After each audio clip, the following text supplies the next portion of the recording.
Hello everyone, welcome to part 9. Yes, 9. Last time I talked to you and I used a model of my one of my fanfics that I'm writing to explain to you the concept of how I came up with the ideas for my fanfics. Fanfiction is easier to write than original stories in that aspect that you don't have to think up the background, so to say. You don't have to think up a world that takes place in, people that live in that world, and all that has already been pre-written. You just have to take an original character and try to stuff it in there somewhere and make it work. That's a bit crude, but that's a pretty accurate way of describing how fanfiction works. Original fiction is both harder and easier in that. It's harder in that you have to write out all the details yourself, but it's also easier because you're not stuck with a certain setting of the story. You can figure that all out by yourself. And I'm going to use my story that I'm actually going to try and get published, so steal it and my lawyers will fry you like a roast turkey on Thanksgiving dinner. Just so you know. So yeah, I call this story for now, and it's a title in progress, Brother Among Stars. I got the idea from my love of the Gundam universes, the stories about the Gundams, about a futuristic worlds with colonies in space and stuff. But while I loved those, I wanted to write my own story, and I've for a very long time wanted to write a futuristic story. I again used PowerPoint to make an offset so I won't forget anything. And I began with this idea that there would be, as is in the Gundam universe, 5 colonies situated at certain points around the Earth's orbit where they could turn with the Earth in a steady orbit without any dangers, or, well, not counting in the comets and stuff, but we'll get into that later. So I'll just go over what I have made for this. I have a prologue written for it. I have a detailed explanation about the space colonies and the people that live there. I have 1, 2, 3, 4, 5, 6, 7, yep, 8 characters already hashed out. Those are the main characters that the story will focus on. I also have technology that I hashed out more. I've gone over the way the people in the colonies live, and I've gone over the helium-3 fusion power plants, the new fusion. This is actually not something I thought up. This is actually an existing idea that I will get into later. I have done a setup.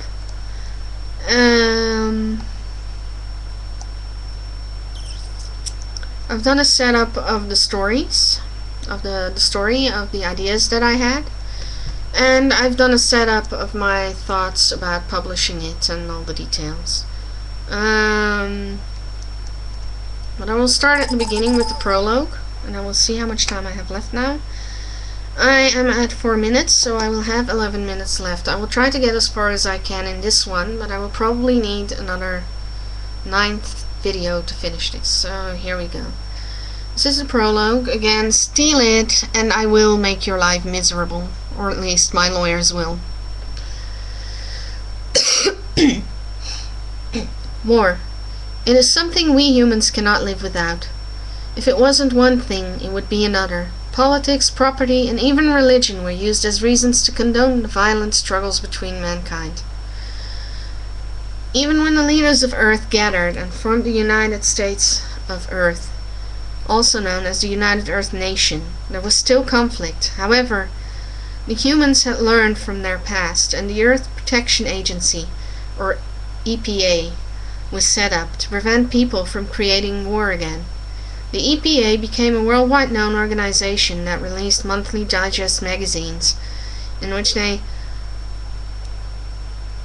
in detail wrote about all their great achievements for the average people to read. No one knew what EPA had really been doing.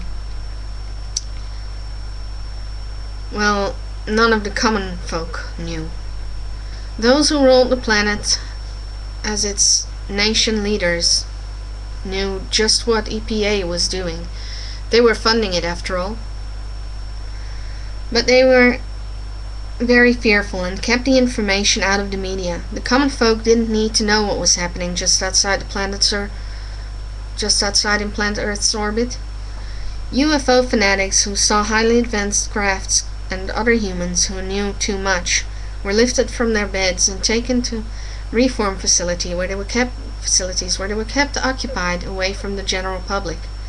Yes, EUN leaders and EPA kept their little secrets close to their own bosoms and away from anywhere near normal or humans, so they would never find out about it. Until now. This is the intro to the story, and the idea I had is that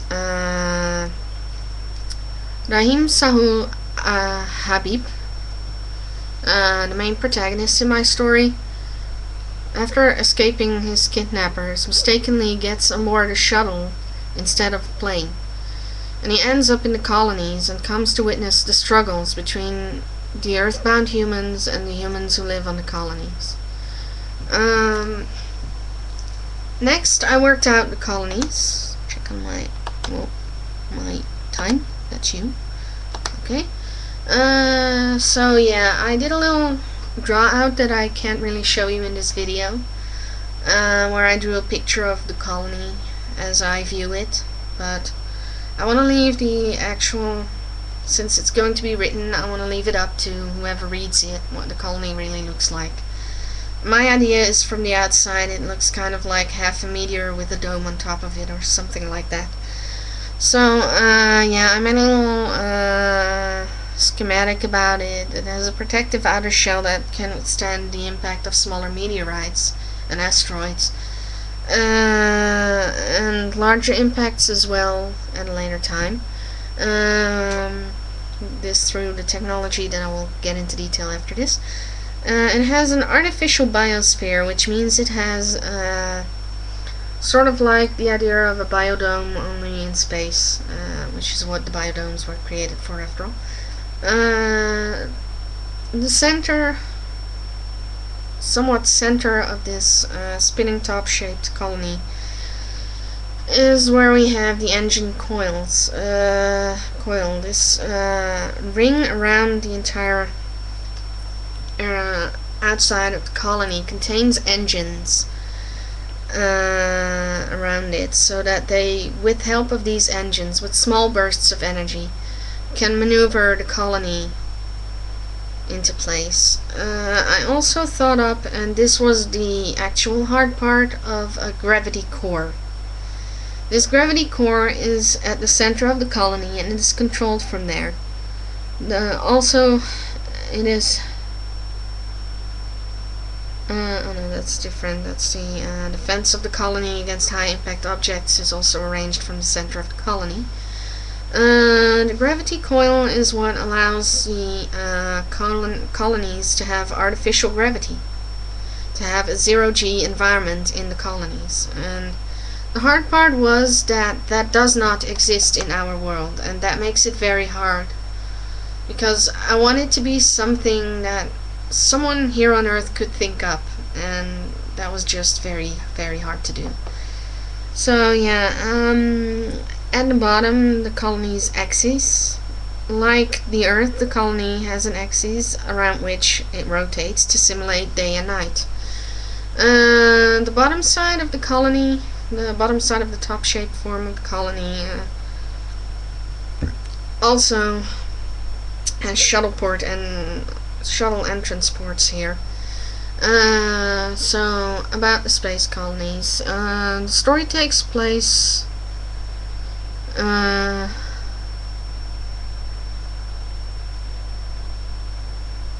And let's see, I better read this all. It's the year 3196. EUN, the United Earth Nation, UEN, the United Earth Nation, has put a lot of money into EPA's grandest research project ever. EPA has used this money to get the finest minds of the generation together, and they created the 5 colonies, all situated in Earth's orbit. The colonies themselves are shaped like old-fashioned 1920s spinning tops. They hover at the stable points in Earth's orbit, where they rotate around their axes to create a simulated day-night cycle. The biggest technological wonder, though, was the gravity core. Akil Zeki Hui, a brilliant 18-year-old young man, created this device. It emits a strong electromagnetic pulse that simulates the Earth's gravity. He spent his entire life working on the design of it, and in 2399 the core was perfected. Akil had created a small spherical piece of technology capable of emitting Earth gravity throughout an aircraft the size of a Boeing 747.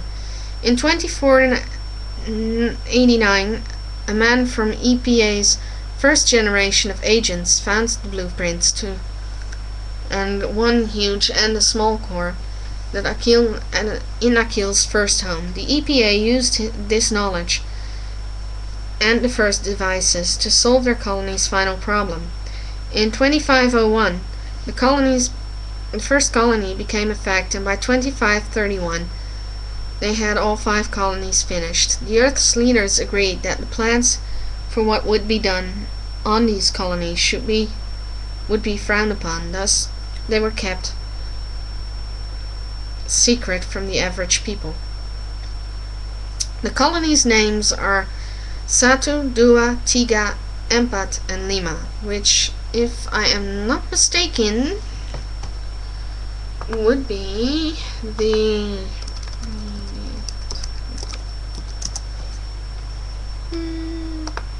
I thought it was these.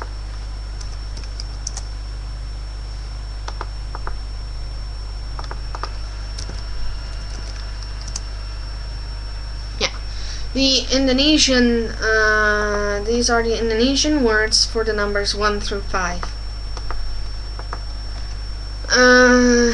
So yeah, check on time. 3 more minutes, real quick.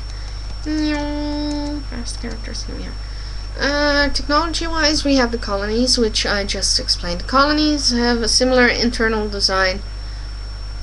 All have a similar internal design. There are large buildings that are reinforced and thus used for science to make sure the colony citizens are not affected adversely by any incidents. There are hospitals situated centralized between the housing and science districts. This for easy access. Everything else is built around this. I've made again a schematic, but I'm going to leave it up to whoever reads my book eventually to figure it out. We have orphanages, warehouses, shops, science buildings, hospitals, police department, fire department, and housing areas. They also have in the future nanochips, which is already being investigated as far as I know, but kept deeply secret, and I only have 2 more minutes. Crap! Anyway, the nanochips are microscopically small chips that are only visible under a microscope, obviously. They can be designated to be anything from a barrier to synthetic skin. The full use is yet to be discovered, though. Most common use technology are these chips, these nanochips. They can be designated to replicate almost any substance and take up almost any function. In hospitals, they are used to replicate skin tissue, bone tissue, whole organs, and even blood cells, with special applications. These special blood cells are used to combat disease and microsize. The other, such as, for instance, cancer. Yep, in my future we have found a way to cure cancer without radiation. The outer layer of the colonies is covered with these tiny cells that protect the colony against small space debris. These chips, dubbed nanites, were dubbed nanites. These nanites emit an electric field as soon as something hits them, causing it to get bounced off, sort of, or turn to dust. I'm not really sure how I want to use that. I'm still hashing that out. We're out of time, and next time we will continue on the electronic aspect of my story, and on the people that play a big part, and hopefully the story itself. Bye bye.